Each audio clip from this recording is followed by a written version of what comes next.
Velkommen til Mot Målet. Dette en podkast fra Ungdom i Oppdrag, Ann-Helen. Ja. Går det bra med det? Det går bra. Jeg må jo bare si en ting. Jeg oppdaget jo at jeg da var borte. Så ble jeg erstattet. Så jeg fikk liksom litt sånn dårlig selvtillit der. Har Ann-Helen fått en ny partner? Har du hørt episoden? Jeg har faktisk hørt episoden. Ja, hva synes du? Jeg synes at du var ganske flink. Ja, jeg synes det var... Jeg tok jo din rolle. Jeg synes jeg gjorde det ganske greit. Ja, det var jo kjempebra. Mik Lao. Ja, Mik, vet du, han stiller opp. Han klarte seg ganske godt. Jeg følte meg nesten overflødig. Du gjorde det. Så det kan jo være at jeg trenger litt sånn... Litt sånn, hva heter det for noe? Sjelesorg? Sjelesorg eller omsorg. Ja, det var sånn da. Nei, men det var veldig gøy å ha en episode med Mik, det var det. Men det er koselig å ha det tilbake. Ja, men tusen takk, det var det jeg ville høre. Men nå det 2 uker siden, dere hadde jo 2-3 uker siden kanskje, så nå det på tide med ny innspilling. Det det. Og da må vi jo stille spørsmålet, hva har skjedd siden sist? Ja, og da kan vi ikke begynne med deg, for du har hatt litt mer spennende tur enn det jeg har hatt. Ja, men jeg har bare vært på en tur. Jeg har vært på Hawaii, Kona Hawaii. Det er jo ganske, det er en spennende tur. Ja, det var 4 dager, så det er en lang reise for 4 dager. Ja. Så fortsatt litt sånn døgnvill. Fortsatt? I hvert fall kan jeg bruke det som unnskyldning når jeg trenger meg en blund på ettermiddagen. Har du begynt med det? Ja, det har jeg egentlig aldri begynt med. Det var ikke det, nei? Nei, men jeg drar jo på året, så kanskje det på tide. Ja, det kan være det. Men vi dro over, vi hadde det Send internasjonalt, sånn trenings... Det var 3 nye land med det Send som kommer opp. Da skal vi ha i Nederland. Så vi hadde ledertime fra Nederland, og så skal vi på Filippinene, og da hadde vi ledertime derfra, og så hadde vi Mongolia. Mongolia? Har du hørt om Mongolia? Jeg har hørt om Mongolia. Da skal vi ha det Send. Nå skal jeg jo spille veldig overrasket over at jeg ikke har hørt om Mongolia. Jeg vet at Mongolia kommer til å skje, men fortell mer om Mongolia, Andreas. Nei, men også Mongolia jo... fikk sin frihet i 1991 fra kommuniststyret.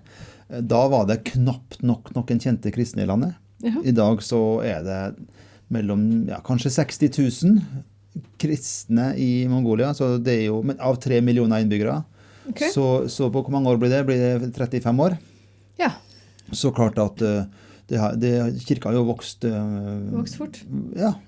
Og nå skal de kjøre det Send. Det jo utrolig spennende i et land som Mongolia. Og Mongolia har jo fra dag 1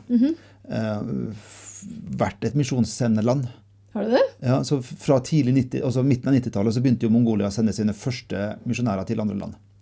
Og det har nok noe med, ikke bare derfor, men også litt med at det var, Ungdom i Oppdrag var jo internasjonalt, stod veldig sentralt i oppstarten av de første kirkene. Og da fikk du misjons-DNA inn veldig tidlig, og begynte å sende misjonærer med en gang. Ja. Så Mongolia har jo vært kjent for det landet i verden med flest misjonærer per aktive kristen. Ja. Wow. Så nå skal vi kjøre det Send. Nå skal dere kjøre det Send. De snakket jo om å samle 20 000 da. Så 1/3 av alle kristne?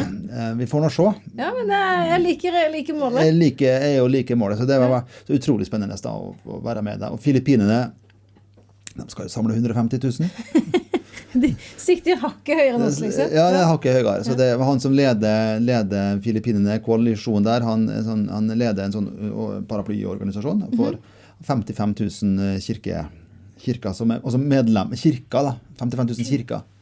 Ja, de opererer i litt høyere tall. Så det litt høyere tall enn oss. Så det har jeg gjort siden sist. Du Ann-Helen? Du har vært her? Jeg har vært her, men jeg må jo nevne den ene. Jeg har hatt en liten utenlandsreise da, mens du har vært borte. Jeg har vært i Nederland. For du sitter i styret til Ungdom i Oppdrag i Nederland? Det gjør jeg, så da var det styremøte der, så da fikk jeg meg... Går det bra med Vivem Nederland da? Kan vi stille spørsmål om det? Ja, jeg vet ikke om jeg hadde vært ærlig og sagt om det ikke gjorde det, men det går bra. Jeg litt usikker på om det hadde vært public information, men det går bra. Det går bra? Ja, jeg synes det var koselig. Det var mitt første styremøte med de, så det var gøy. Ja, det bra. Det var til Amsterdam, vet du. Amsterdam? Gikk du på skøyter på kanalen? Det gjorde jeg ikke, men jeg klarte å gå meg vill i Amsterdam. Gjorde du det? Hadde du ikke med telefon? Jo, det hadde jeg. Men vet du ikke hvordan Google Maps virker da, kanskje? Jo, jeg gjør egentlig det, for jeg gikk med Google Maps, men jeg merket at jeg kom likevel feil ut. Og da ble jeg ganske usikker. Det godt du gift med Eirik. Ja, men han var ikke med. Så da gikk jeg der alene. Nei, men neste gang, Eirik, hvis du hører på, så vet du at neste gang hun skal til Amsterdam, da må du være med. Ja, det hadde vært veldig koselig. Det hadde vært veldig koselig. Det hadde det vært. Ja, men bra. Og så hadde det vært litt tryggere. Men akkurat nå? Akkurat nå? Ok, akkurat nå så er det... Eller har du gjort noe annet først? Nei, vi hadde styremøte forrige uke, men det er ikke så... Ja, hovedstyremøte i Ungdom, Oppdrag. Ja, vårt styremøte, altså Norge. Ja, gikk det bra? Var fint. Ja, jeg var jo der, og du var der. Ja. Det gikk bra? Ja, jeg synes det. Ja. Vi er heldige og har et dyktig styre. Det er vi. Men denne uka her, det er hakket mer spennende, kanskje. For nå er det 220 besøkende på Grimmerud, hvor vi har det vi kaller for YWAM Europe Prayer Intensive. Det betyr egentlig, det er sånn fint engelsk ord, det betyr egentlig bare UiO Europa, Ungdom Oppdrag Europa, bønnesamling. Yes. Fordi at... Ja, hvorfor det? For det her kommer jo inn i en større setting, og du har jo vært litt dratt med litt sånn globalt hva som skjer, og så er vi 1 av 4 som skjer. Ja, altså poenget er at vi har opplevd, Gud minner oss på, internasjonalt i Ungdom Oppdrag, at vi har liksom sluttet å be litt. Det vil si, vi har ikke sluttet å be. Men vi ber mindre. Vi ber kanskje mindre enn før. Sånn fellesskap, så bønn har blitt mindre sentralt for oss, og vi ønsker å... Så vi sier da at Ungdom Oppdrag er ikke noen bønnebevegelse. Vi er en misjonsbevegelse, men vi ønsker å være en misjonsbevegelse som ber. Og så ønsker vi å flytte bønn som en del av hvem vi er og hva vi gjør, sentralt inn igjen i organisasjonen, slik det var før. Så det var mer i begynnelsen, ja. Derfor så har vi samlet 220 stort sett ledere fra ulike land i Europa, hvem Europa her, og har en hel uke. Ja. Hvor vi snakker om hvordan kan vi gjøre det. Og hva synes du? For så langt, vi er 1,5 dag, nei 2 dager inne i det her. Jeg synes det er strålende. Ja. Hva synes du? Ja, jeg synes det er kjempebra. Hva er et høydepunkt? Et høydepunkt? Ja, jeg tror kanskje et høydepunkt er det er jo ikke bare strategisamling om bønn, og det er heller ikke bare undervisning om bønn, men det er også bønn. Ja. Så det tidligere i dag så hadde vi en forbønnssamling hvor vi ba for Ukraina. Jeg kjente at ja, fantastisk. Da kan du få håp og tro. Ja, man kan det. For hva Gud kan gjøre. Så det var bra.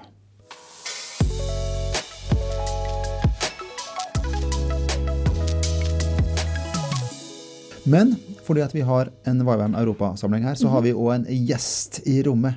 Yes. Så Henri Hermunen fra Finland, fra Suomi, Finland. Velkommen. Du kan jo ikke norsk, så du har kanskje lært litt svensk på skolen, men du har sikkert samme forhold til svensk som jeg har til tysk. So we do this in English? Yes, we have to switch so he can understand what we're saying. There we go. Yeah. There we go. Welcome, Henri. Thank you so much. You are you're leading YWAM in Finland. Yes. And you lead the Send in Finland. Correct. And we thought we've heard so many stories of what's going on in Finland. I mean, we hear stories from Norway that even today there was a new news article from that the Church of Norway is growing with young people. Wow, so we have those stories all the time, but from Finland we are having even more stories. So we want to hear from you. What's the situation like in our neighboring country? It's very exciting. Something's really happening in the nation that we haven't seen in many, many generations. Oh. I think the picture is there was an article in the kind of public broadcaster saying Tony, 15, is the only believer in his family. And then in the story they say that their parents are kind of baffled about this 15-year-old boy becoming a Christian, and then grandma was overjoyed. Mm. And so I think that kind of paints a picture of these generations in Finland right now. We have the grandma, grandpa generation, strong Christians, praying, going to church. And then we have the parents' generation that has kind of walked away from the church or left faith behind or become quite nominal in their faith. And then we have these young people that are growing up, and they are discovering belief in God. They are searching for Jesus. And it's quite remarkable what we're seeing right now. Wow. But before we continue, we want to hear a little bit from I mean, you're how old are you, Henry? I'm 34. And you've been leading YWAM for 6 years? Yes. In Finland? In Finland, yeah. And you are Finnish? Correct. From the city of Tampere?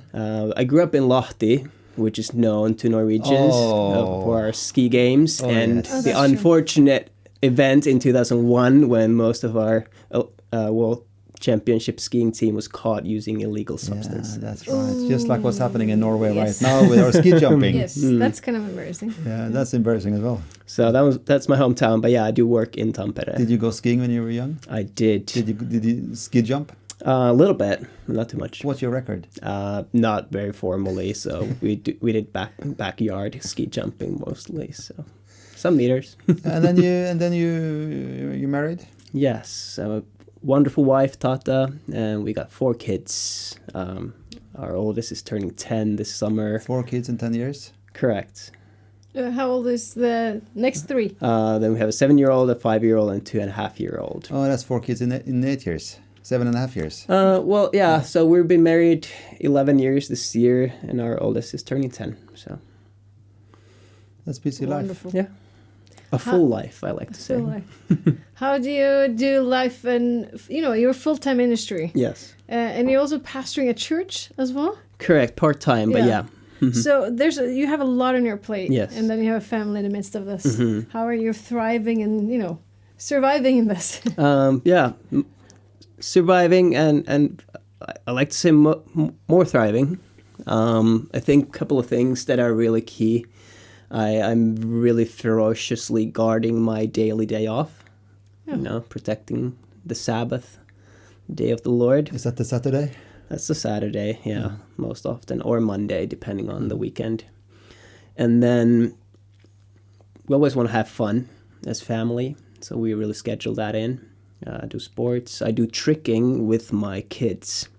Tricking? So tricking is like a new trendy sport, kind of freestyle gymnastics meets martial arts kind of show. Is that when you're jumping from rooftops? No, that's parkour. It has similar elements, but this would be done like a gymnastic gym like floor. Okay. And you do flips and kicks and try to do like cool combos. So I started that when I was 32. And then you do this with your kids? Yeah. If we had a bigger studio. There we go. Yes. You know what I would ask. Do a backflip, probably. Yeah. Wow. And your wife is here with you. She's part of leading worship this week. Yeah. And so she's a full-time ministry as well. She is, yeah. Obviously, the last 10 years have been in and out of the house with the kids, but we worked together from the very beginning. It's been such a blessing. We live on a YWAM base, so that makes it convenient to be in ministry together, and I think we complement each other quite well. What can you say about YWAM in Finland? I mean, YWAM in Finland was started probably at the same time as in Norway. 72. In 72. Yeah, there were Finnish YWAMers in Australia who came to Finland to recruit people for the Munich outreach. Of course. And so there's a big group that went there. And then the following year, they actually had an English-Finnish bilingual training school in Denmark in 73. And that English started. Finnish. Yes, they had to translate. Is that right? They trained people, and that's when YWAM started.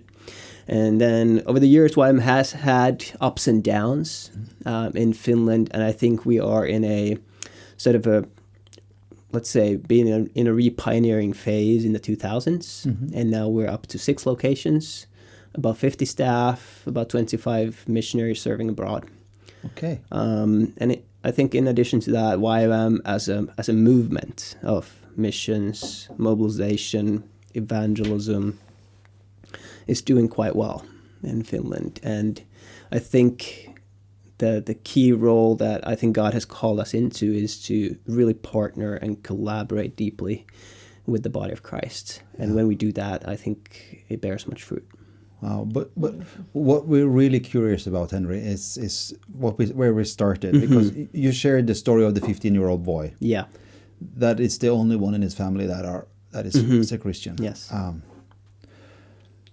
We hear similar stories from all over Europe, from many European nations, but I think the stories we hear from Finland are probably the most kind of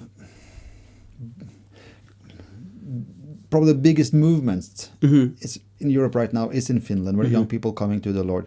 Would you say that you're experiencing revival in Finland? Well, that's probably one for the history books. There are elements of the spiritual stirring, I think, amongst young people.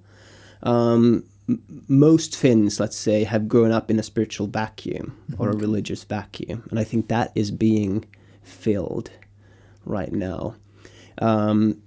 Based on all the reports, testimonies, stories that we encounter, I would say definitely there's the atmosphere has shifted around conversation about faith and God and Jesus. For example? So let's say there's this wonderful researcher. They started this research with confirmation camps. So still over 70% of Finns go to a confirmation camp when they're 15. Is that the Finnish Lutheran Church? Finnish Lutheran Church. And they do a questionnaire at the end of the camp. They get tens of thousands of responses so they can measure faith. Every year. And they've done this since 2019.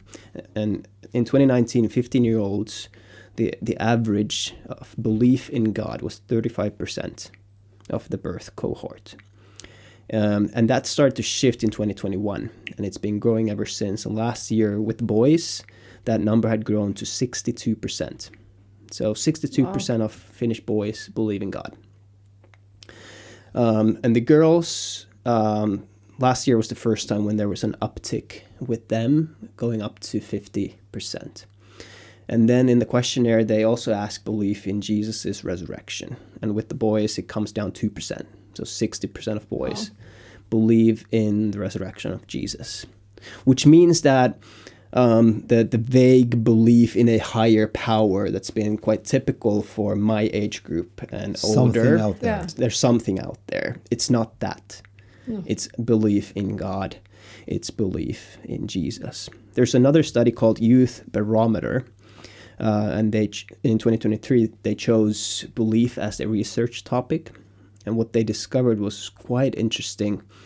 They found that 86% of all Finnish youth, so all youth, nationally representative study, said that everyone has a right to speak about their beliefs at school.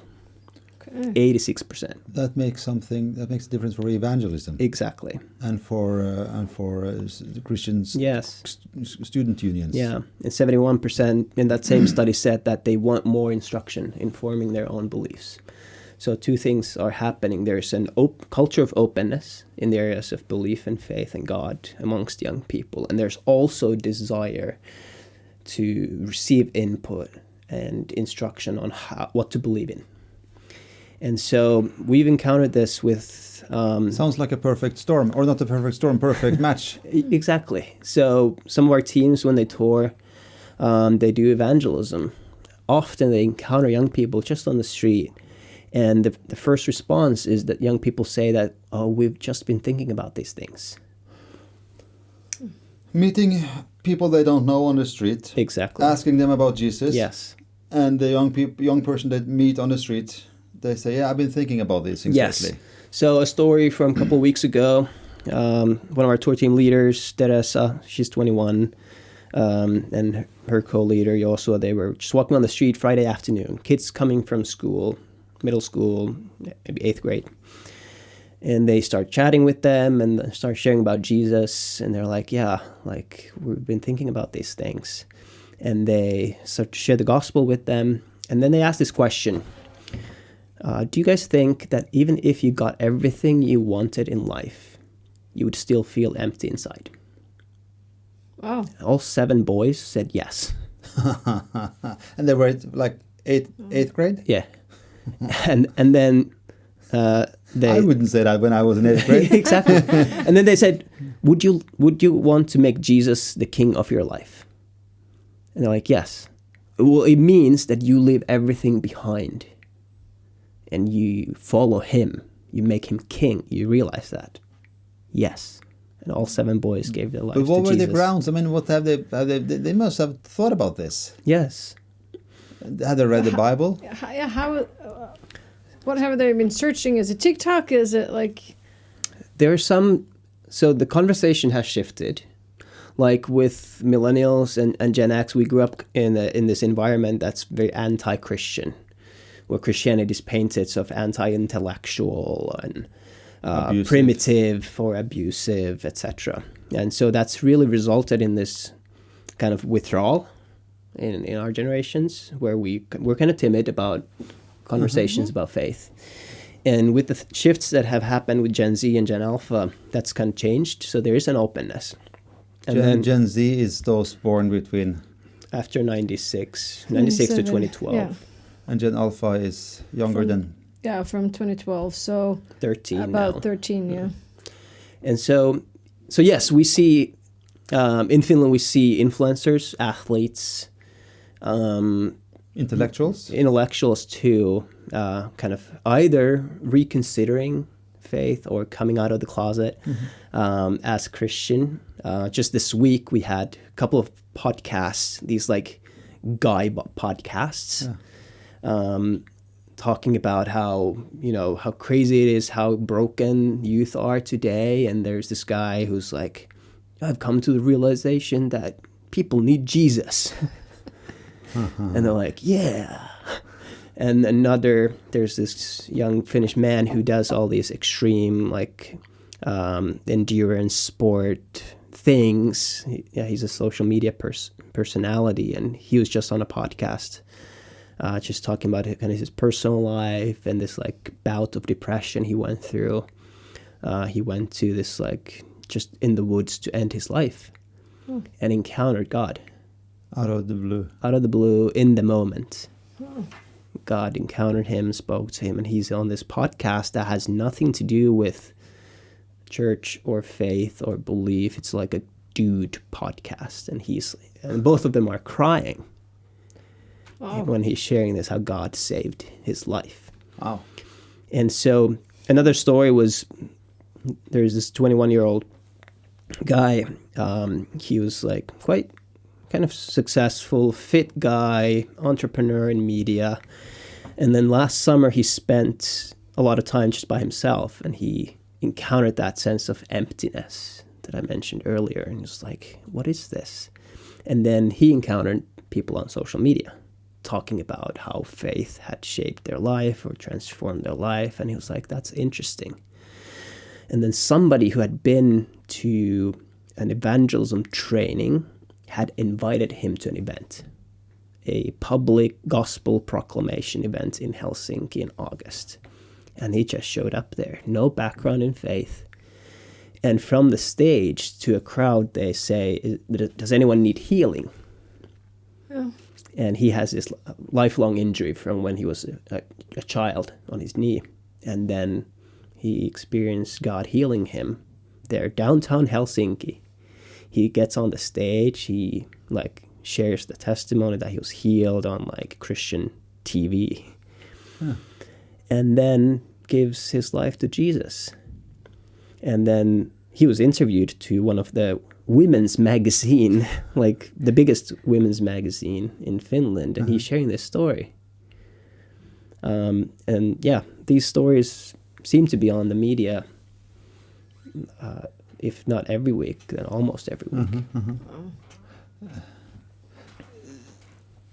Does this mean that there's church growth in Finland? So I'm pretty close with the president of the Evangelical Free Church in Finland, and just... Which is Evangelical Free Church in Finland is like, that's a denomination? Yes, so like, about 100 churches. Like a Lutheran Free Church? It's split from the Lutheran Church in the 1880s. Okay, so it's Lutheran. Yeah. So historically. And he was meeting with heads of denominations. And most of them were saying that young people are coming to church. So it was Catholic, Orthodox, Methodist, some of the Swedish-speaking churches, the Pentecostals. Everybody's saying that young people are coming to church. So the church attendance is going up? It seems like it. We'll have to wait for the official statistics, obviously, to come out. But yeah, that's the report that we're hearing. And that's only happening now. Another thing that we're seeing for the first time, I think, at least in a long time, is that we had a big university event last week at Tampere University. Like YWAM Finland. Yeah, so we worked with circuit riders and did Carry the Love, an evangelistic tour. Yeah. And one of our stops that's a tour they do all over Europe. Yes. Yeah. Called Carry the Love. They did 4 tours in Europe, 19 in the United States. So that's like university events. Yes, in the US it's been mainly campus events. In Europe it tends to be church events. Where they kind of gather young people. Worship. Yeah, they worship, preach the Bible, share the gospel, and give a call to salvation. So you did this in Tampere? We did this in Tampere University. And so in the past couple of years, we've done it in churches in Finland, gathering people. But this year was the first. Well, last year we did a test run at a small campus. And this year in Tampere, the central campus in the main auditorium, biggest meeting hall, we did 2 events. First one gathered 330 people. And it was like a student event in Finland, university students have these overalls, and different hats, and everybody kind of dressed up for a student event, but came to Carry the Love, where there was worship, Bible teaching, gospel presentation, testimonies, and altar call. And the first one was 330 people, the second one was 450 people, and we had over 100 people respond to the gospel message. Like saying yes to Jesus. Saying yes to Jesus. For the first time? Many for the first time. So coming into the room not knowing if they believe in Jesus or not? Or? Yeah, so we got reports, like individual testimonies. Many of them were for the first time. What is the message when you... What is the message when you present Jesus like that in such an event? Yeah, so the whole set starts, this event is about Jesus, and now we're going to worship Jesus. You're welcome to join. And then it's worship to Jesus. Then often there is testimonies of what Jesus has done in people's lives, different aspects, salvation, maybe healing, or kind of fresh hope and life. And at this particular event, it was the gospel message through Luke chapter 15, the prodigal son. Yeah. Straightforward Bible text, preaching Jesus, explaining the gospel, how we've been created to be in union with God, but sin separates us. And Jesus on the cross came, died on the cross for our sins. Is offering salvation to us and calling us to respond to him. Very straightforward, nothing fancy, classic gospel message. And then offering the chance to respond. Give your life to Jesus today. Coming forward. Yeah. Oh. Standing up, raising hand, coming to the altar, depending on the venue, depending on the setup, always receiving personal prayer. So you had over 100 people responding? Yes. With 500 and how many in the room? So 330, 450. So that was probably 30 in the first one, 70 in the other one. And then we did a national gathering with them in Helsinki on Saturday. And we had about 1,300 people come. 1,300. And that was at a church. But you could tell, you can see people bringing friends. Yeah.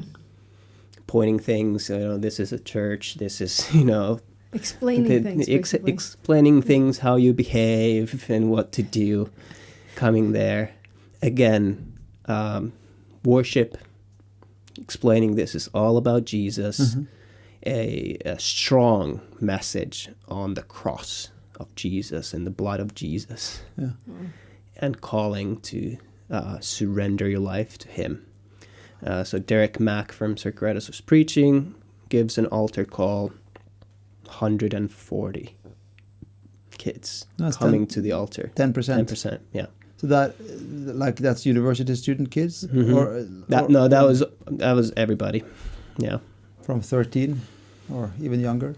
13 is probably the youngest and up. Curious, you mentioned that we did an event in central Finland, a gathering where Ann-Helen was actually speaking. And again, speaking on Jesus and following Jesus, going all in for Jesus.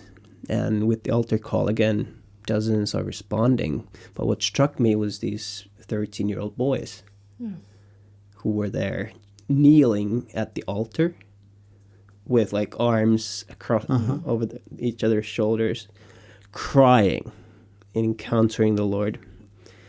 And it's really meaningful for me because I remember my youth pastor friend who was part of the event. We both had a similar experience. Growing up when we were 13, exactly the same age. Smaller scale, but we were there, and that has, I think, sustained us in our faith. And we got to connect with these boys afterwards, share everything we had learned with Jesus. And they were so moved by their experience with the Lord. And they, as seriously as a 13-year-old can say, they said, this changes everything. Yeah. When you're 13, you have the whole, Yeah. But at the same time, they make choices, though, that will do change the direction of their life. So for sure. It can be really meaningful, and it can also not be. But, sometimes that's... I was 14 when I made a decision to become a missionary. Mm-hmm. So I think, some of those decisions that you make really early on is really... it points your life in a direction. Yeah. So I think they're very significant. Mm-hmm. And I remember these boys. It marked me. Yeah. Wow. But, I'm sorry. I'm cutting you off. It's okay. Have you talked to them afterwards? How are they doing? So my youth pastor buddy is still in the city walking with them. So they're still doing good. Yeah. Love it. Yeah. Nice. Thank you. Why is this happening now? Mm-hmm. I mean, it's happening in many nations in Europe, Norway included to a certain degree, but even more in Finland. And I agree with you. We should be careful naming it revival because that's for the history books. Yeah. Mm-hmm. But we see what we see, and we see young people come to the Lord. Yeah. And I think you are doing it more than we are, even though we see a lot as well. And not only we, but it's all over the board. Yeah. Yeah. There's something I've been wrestling with. Why is it happening now? Why now? Yeah. Why now? Because it seems like suddenly. Yeah. What are the reasons? So I think there are a couple of interesting things that we've seen. First of all, in the research, what research in Finland shows that the highest ratio of believing youth are in cities, in big cities and in downtown areas. The more urban, the more believing youth. Not in the countryside. No. So that has flipped. Yeah, because I would think it would be different. Exactly, yeah. So 20 years ago, that was the reverse. And so that's one signal.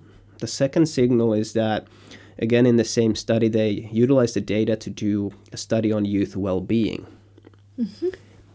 And they found an undeniable connection between religiosity and youth well-being. That religious youth do much better in life currently in Finland compared to their non-believing peers. And that's interesting. That's especially pronounced in young girls, because the well-being of young girls has plummeted in our countries. But when girls in Finland have faith, their well-being goes up. All kinds of faith or Christian faith? This is Christian confirmation camp data, so it tends to be Christian. So that's another impact, is that youth well-being is down. The third indicator, mental health, mental health, overall well-being. Yeah. The third indicator is that the year 2021 seems to be the pivotal point, and I think that points to COVID. Yeah. So I think going back to the story of Elias or the 7 boys and that emptiness, I think I use this phrase that Finnish youth are children of the prodigal son. Yeah. So there's a generation of the prodigals who've walked away from the church, who've let the decline in church membership. Which is the parent generation. Exactly. That's my generation. That's Gen X. Yes. Those born between 1960 and 1980. Yeah. So we've all, in our Lutheran countries, we've experienced that decline in church membership for some decades now. They are the prodigal generation. They've had kids who've grown up in that vacuum, in the foreign land, as the prodigal son outside of church. And so I think that's what's happening. I've been thinking that, it seems like when you experience faith growing up, but you don't choose it, it seems like almost you're vaccinated against faith. Yeah. But these kids they don't have any background in faith, so they're not vaccinated at all. Kind of, it feels like everything is new to them. Yes. In some ways. Yeah, I think it's true. I think it was Chesterton who talked about that the best thing that we could do for the gospel is to situate in a very foreign land so that people could rediscover it. Yeah. I think that's happening, and there's a fresh way of young people looking at faith. There's also this phenomenon that's happening in Finland is that youth are growing up because of immigration. They're growing up in an environment where religion is more normalized with their peers. And what happens with young people is it solidifies their Christian identity. Is they start to ask this question. So they're in interactions with Muslims, for example. They start to ask the question, so what do we Christians believe? Yeah, because they actually have to have a stand on something. Yeah. So I think that plays a part in it as well. What we're seeing also is that researchers, secular researchers, university scholars have different ways of interpreting the data, looking at different solutions, sociology, cultural, psychological explanations to this rising in faith. But when you go to the youth, and when the researchers go to the youth, it's like, are you lonely? Are you looking for like a peer group? Conservative values? The response by and far, it's Jesus. We're interested in Jesus. Yeah. That's what the youth say. Wow, that's so interesting. You're talking about Chesterton. I'm just looking for a quote here. He said that at least 5 times, he writes in a book called Everlasting Man, it appeared that the church had gone to the dogs.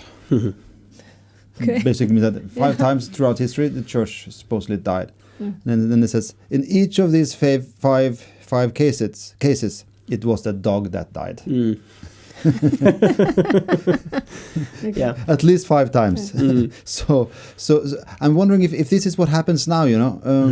We it seems like if you ask 5 years ago, just 2019, 2020, before COVID, all indicators were down. I mean, to be a Christian you were ridiculed. You were kind of. Something has shifted. Yes. And I think you're right. Only time will tell. If this is a revival or not. And I'm careful also to use that word, and also to put pressure on a young generation. Yeah. That you are the revival generation. Yeah, you're going to save the church. And you are going to save the church, and you are going to save history. So we don't want to put that pressure on young people. So I think we should be careful. Yeah. And I think it's not our responsibility to define the times we're in. Yeah. It's those afterwards, after us. But I wouldn't be surprised if we, in a couple of decades, will say that the 2020s, post-COVID, was the decade when things changed. Where the Europeans once again turned their face towards God. Yeah. Because it's like you say, you have the football players in the Bundesliga, in the Premier League, in France, especially from Africa and Latin America, but also from England, and other. They are openly proud of being showing Christian. Faith, They're showing faith. Sure. Then you have the actors like this English one, Russell Brand. I mean, he posts quite some interesting things, but still, he wants Jesus. Yes, and you have others as well. Some of you wondering, how what about their discipleship? But still they. And thirdly, you have all these intellectuals like Tom Holland. Yes, is one of the most foremost historians. Coming more and more towards faith in Christ. So it's kind of something's happening, something's brewing. Yeah. and only history will tell. Mm-hmm. True. And we see it in Norway, we see it even more in Finland, but I was speaking to church leaders in Denmark last Saturday. I was on a Zoom call with some church leaders, and they say, yeah, just the last year, we hear stories from all over Denmark. Young people are coming to faith in Jesus. I've been in the Netherlands a few times over the last months, and you hear the same stories in England, even from Serbia. Young adults, 17-year-olds, 21-year-olds, are coming to faith in Jesus by reading the Bible. Yeah. So it's the same stories. Ukraine, we all know, So I'm wondering, but we have one more thing we got to cover.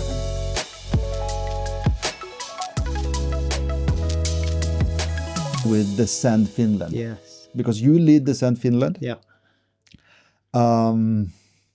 How's that going? Are you surviving that one? Yes, I think so. I like to hope so. Yeah. We're building towards the summer, so June 7th. June 7th. In Helsinki, we'll have the Send Finland. An indoor arena? Indoor arena called Helsinki Ice Hall.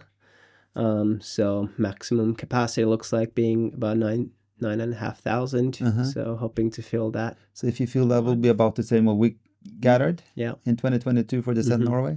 Yeah. So tell us the story. Yeah. How did it happen? So I went to the first one in Orlando. 2019. I just had the sense. I did like a weekend trip. Long way to fly for a short trip, but I felt like there's something there, that this is what God is doing in this generation. I want some of that, and maybe something like that could happen in Finland. And then when the Send Norway happened, I think that was the moment for when it hit me that, if you guys could do it, or if God could do it in Norway, he can do it in Finland. And so I was in the arena, in Telenor Arena, and just had this conviction that, okay, it's time for Finland. That's when we kind of started to work towards it. And we discovered at the same time that the Pentecostal World Conference will be in Helsinki in 2025. And Pentecostals represent such a big part of like the active Christian population and the mission force. In Finland, I felt like if we want to have a national movement, we need their buy-in. And so we prayed, talked, negotiated for quite a long time, and then decided to partner together. So from Wednesday to Friday, kind of the charismatic movement globally will gather in Helsinki at the same venue. We're working together, and then the Saturday will be the Send. We have gathered now 22 partners. Like national partners like in Finland. Denominations and missions organizations. Yes. For the Send. Really excited about that. And that is a broad representation? Correct, yeah. So charismatic, non-charismatic? Yes, Lutheran, Free Church, Pentecostal, different organizations. A very broad college, and very excited and super thankful for these organizations. I think what's happening in the country is really encouraging, and building that unity as well, is that we're seeing that something's happening. For the longest time, people have hope for the future. Nice. So I think that's a critical element to it. We have tour teams, young people traveling across the land, kind of carrying this message of, let's follow Jesus with all of our lives. And it's really stirring up something. One thing that I haven't mentioned that is I think vital is the boldness of our young people right now to talk about faith, share the gospel, witness to Jesus. And so that's remarkable. So there is this like resurgence of evangelism that's happening in tandem with the Send. So the Send is facilitating and serving something that is really already happening. Yes. So yeah, I think we're right on time. When we started, we had our first mobilization gathering in the fall of 2023. In October, we gathered about 40 young people who were interested in joining our traveling teams. With them, in this moment of prayer, I declared, I think in the spirit, that many who will say yes to Jesus's call at the arena will come to faith between now and then. Yeah. Oh. And up to that point, I hadn't seen anything like this that we're seeing now. You know, a person coming to faith here and there, maybe. But not many. Not many. But then had this overwhelming conviction that something will happen. Nice. Oh, and then and after this, you've seen a change. Yes. Oh. And so, you know, I don't know what the role of the Send is, but we are riding a wave. Uh-huh. And I'm super thankful that the Send is in place at this time. Because there's an increasing belief in God. There's an increasing faith in Jesus. And I really want to communicate this message to this generation, that it is all about Jesus. That we carry this message of, you know, turn to Jesus with all of your heart. Yeah. Surrender your life and then go with Jesus to all the world. Beautiful. Are you going there? Yes, of course. 7. juni. Yes. But one more question, though. We were about to wrap up, probably. The tagline for England, for instance, or Great Britain, that's Lord, do it again. In Norway, it was all in. What's your tagline? The time is now. The time is now. Oh, I like it. Oh, that's true. It's true. It's true. The time is now. It's happening right now. Yeah. Nice. That was a good ending. Final question. Yeah, that was a good ending question. So, ja. Så, men skal du dit 7. juni? Ja, selvfølgelig. Skal du? Jeg må jo det. Ja, du leder jo det Send Europa. Du er jo på en måte obligatorisk. Ja, men jeg håper jo at det er mange fra Norge som kan komme på det Send. I Finland, i Helsinki. So if you want to travel to and be a part of this, where can you find tickets? Just for our audience. Let's go. So thesend.fi. FI. Yes. For Finland. Correct. Of course. Thesend.fi. Yeah. FI. FI. Ja. Så da kan du kjøpe billett der. Det kan jeg. It will be sold out, I hope. I hope so too. Ja. Så da lønner det seg å være litt kjapp på avtrekkeren. Kjapp i vendinga, ja. Det må man være. Ja, så da må vi få mange fra Norge over. Ja. Vi får avslutte med det, at alle er hjertelig velkommen. 7. juni, Helsinki Arena. Helsinki Ishall. Ishall. Helsinki Ishall. 7. juni 2025. Det er ikke lenge til. Det er ikke lenge til. Da er det bare å planlegge juni. Ja. Ok. Yes. Da sier vi takk for oss. Det gjør vi. Da har vi en ny episode om et par uker igjen. Ja. Så inntil da så får du ha det bra. Takk for at du lyttet på.